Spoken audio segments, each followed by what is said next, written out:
qual foi o dano que eu vejo, principalmente do ponto de vista militar? A Unasul ela era composta por vários conselhos sul-americanos. O que mais funcionava, o que efetivamente funcionava, era o Conselho de Defesa Sul-Americano.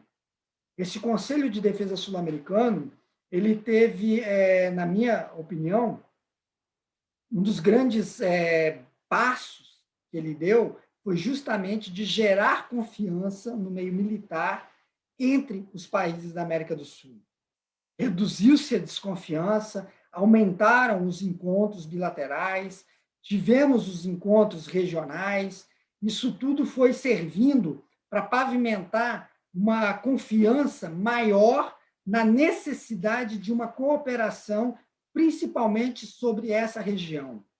Não só por uma questão climática, mas principalmente porque, se você for olhar dos países que fazem parte da cooperação amazônica, nós temos, dentre esses 9 países, os 3 principais produtores de drogas do mundo, que são Bolívia, Peru e Colômbia. Esses 3 países estão na Organização do Tratado de Cooperação Amazônica, fazem parte desse instrumento, desse organismo internacional. Então, no meio militar, o diálogo, a cooperação é fundamental também para o combate a esse tipo de mal, que é o narcotráfico, né? E aí os crimes conexos. O que são os crimes conexos? São aqueles que têm uma relação direta ou indireta com o narcotráfico. Por exemplo, contrabando, descaminho, minério ilegal, garimpos ilegais. Por quê? Porque o narcotráfico precisa necessariamente de legitimar o dinheiro, lavar o dinheiro. Então, aí o dinheiro do narcotráfico é aplicado em outras ações, digamos, econômicas, no sentido de lavar esse dinheiro, de legalizar esse dinheiro. Só que muito naquela região, o dinheiro é legalizado de forma ilegal, se me permite a redundância, porque os garimpos ilegais proliferam numa região ali muito grande. O caso da Venezuela, por exemplo, que a crise que a gente tem na Venezuela criou um problema muito grande. O Brasil hoje, por exemplo, não tem qualquer tipo de diálogo com o governo venezuelano, nem sequer no meio militar, né? E isso é muito grave para um país com o qual a gente tem mais de 2.000 quilômetros de fronteira. E recentemente a gente teve aí, e tem tido notícias, de embates entre guerrilheiros, insurgentes e possivelmente marginais a serviço dos cartéis de drogas na fronteira da Colômbia com a Venezuela. A Venezuela também é parte da Amazônia, né?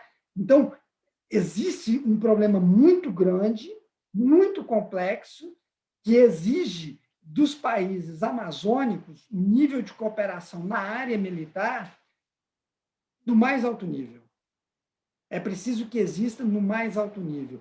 Hoje eu sou muito reticente em te falar a esse respeito, porque com a saída de 7 dos 12 países da Unasul, a Unasul simplesmente deixou de existir e deixou de existir com ela todos os conselhos, incluindo o de defesa, obviamente. E nós não temos nenhum outro arranjo internacional, regional, não vejo isso, que permita aos exércitos nacionais manter o mesmo nível de cooperação, manter o mesmo nível de diálogo que nós chegamos a ter. É fundamental, né? Por exemplo, na região de fronteira do Brasil com a Colômbia, a presença de insurgentes, de dissidentes, tanto da Farc como do Exército de Liberação Nacional.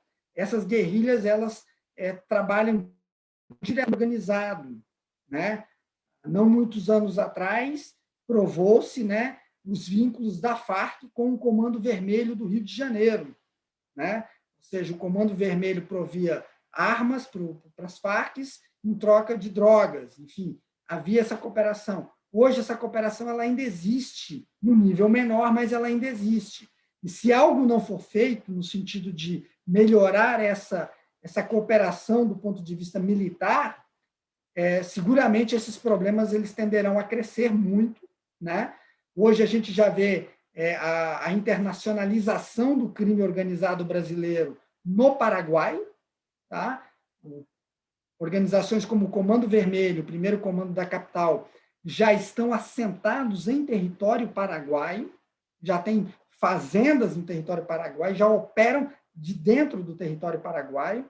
Se a gente não tiver esse nível de atenção, muito brevemente a gente poderá ter também, dentro do território brasileiro ou no território desses outros países, o crime organizado brasileiro.